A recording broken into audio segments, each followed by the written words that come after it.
Justamente el cáncer de mama es un cáncer de mucha prevalencia en nuestro país, que lo vamos a decir para que la población lo recuerde, para que sepa la importancia del screening, de hacerse las mamografías.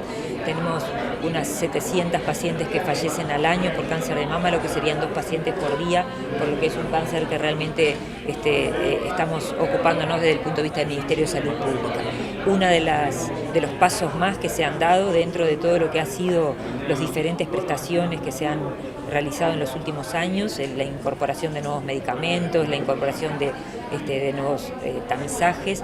Lo que vamos a hacer a partir de enero es que con la ayuda, con la cooperación económica del CUDIM, que va a ser quien va a otorgar la resonancia nuclear magnética a aquellos pacientes que tengan alto riesgo de cáncer de mama, que es un grupo de pacientes específico, que tengan alteraciones genéticas, que tengan mamas densas, que hayan recibido radioterapia previo a nivel de tórax y por lo tanto sea difícil el diagnóstico con mamografía, se puedan hacer resonancia nuclear magnética de mama para realizar el diagnóstico precoz del cáncer de mama.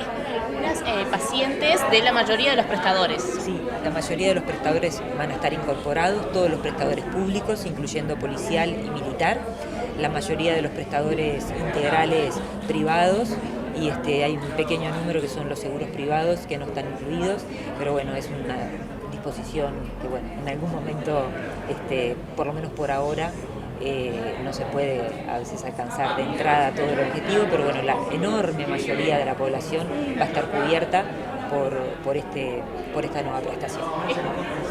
Para graficar un poco la prescripción, ¿el costo que tiene aproximado de ese estudio? Si se hace a nivel privado. No tengo el valor a nivel privado, pero es muy fácil, lo conseguimos en unos minutitos y se los paso. ¿Este estudio vendría a reemplazar o para ampliar cuando la mamografía no es tan exacta?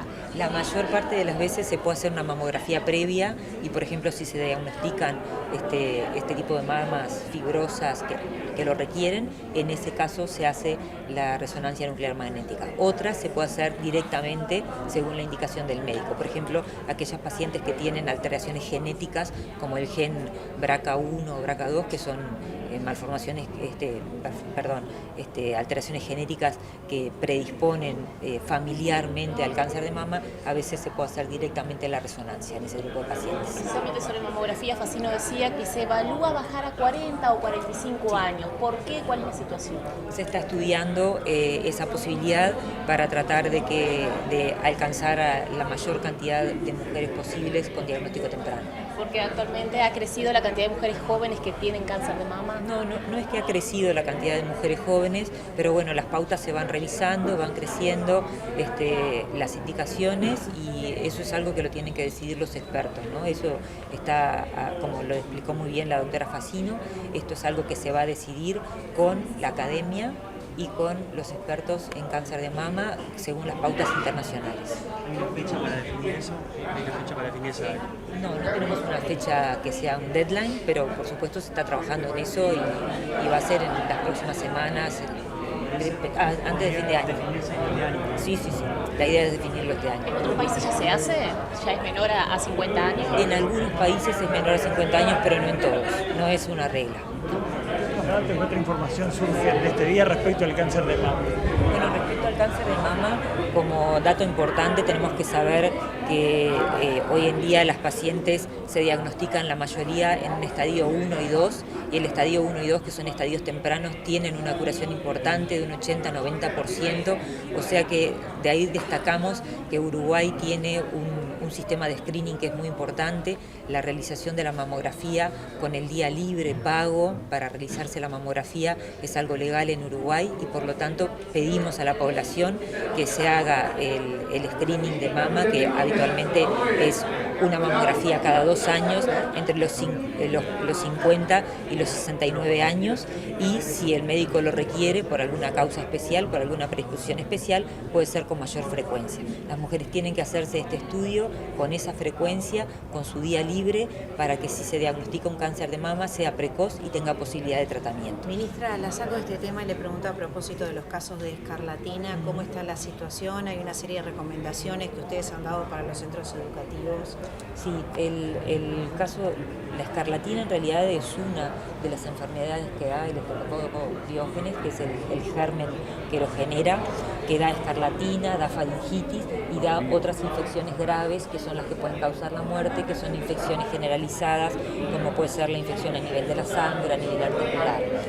Hoy en día al día de hoy hay 7 brotes activos en diferentes escuelas. Recordamos que brotes quieren decir 2 pacientes o más que tengan nexo epidemiológico, y los brotes que tenemos registrados hoy son a nivel de Montevideo, lo cual no quiere decir que no haya en el interior y que se estén reportando en este momento. Esa es la información que tenemos al día de ayer. Los casos son similares en número a los que se han dado el año pasado, y hoy en día tenemos 78, si no me equivoco, 77 o 78 pacientes que se han reportado con infección grave, con infección importante, de los cuales en el correr del último año han fallecido 21 pacientes. Una cosa importante que quiero recordarle a la población es que si bien los casos infantiles nos causan mucho dolor y que generan, por supuesto, mucho más impacto en la opinión pública y a nivel de la prensa, también es una enfermedad que puede determinar consecuencias importantes en los adultos. Entonces, cuando tenemos pacientes con fiebre sin foco, que se reitera, con faringitis que no se curan, es importante la consulta médica precoz, es importante lavarse las manos frecuentemente, es importante que aquellas personas que tengan escarlatina y tengan contacto con otras personas laven sus utensilios, no compartan lo que son los cubiertos, por ejemplo, y por supuesto aquellas personas que estén enfermas con cualquier tipo de enfermedad respiratoria, que no concurran sobre todo a los centros educativos, las personas enfermas. Esos 21 casos que decías, comparados con años anteriores, ¿hay un aumento? Es exactamente el mismo número, si no me equivoco, es muy parecido al año 2019, el año 2020 y 2021 fueron casos que, 2021 sí, y 2020 fueron casos mucho menores casos, pero recordemos que las medidas de prevención que se aplicaron en la pandemia también son medidas de prevención contra este germen. Por lo tanto, la causa del descenso es porque hubo un incremento muy importante en lo que son las medidas preventivas. El histórico, excepto los años de pandemia, el histórico es aproximadamente el mismo. Lo que tenemos sí, que capaz que es importante aclararlo, es que en estos últimos 2 años ha habido un pequeño cambio en cuanto a la epidemiología. De los casos registrados, que son más o menos los mismos, se ha registrado un aumento del número de casos graves. Entonces hay que tener una vigilancia epidemiológica muy activa, que la está teniendo el Ministerio de Salud Pública.